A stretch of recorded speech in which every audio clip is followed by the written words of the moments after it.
Hello, এই বিস্কুটটা আমি চলে গেলাম। হ্যাঁ,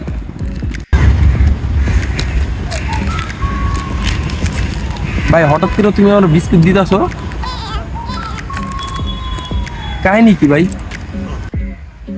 বহুত তো মাইনছেরে খাওয়াইছি, আর কোনো মাইনছেরে বন্ধু বান্ধবেরে কোনোদিন নিজের পকেটের টাকা খরচ করে খাওয়াবো না।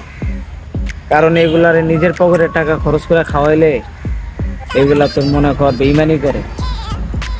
তো একটা জিনিস শিখছি, মানুষটা না খাওয়াইয়া পশুদের খাওয়াইলে তাও মনে কর কোনো দিন বেইমানি করে না।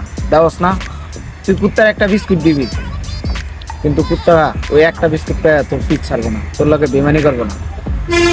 এর লেগাই আমি তোরে দিলাম। আহা, আমি পারি না আর পারি না, আমি কেন মরি না।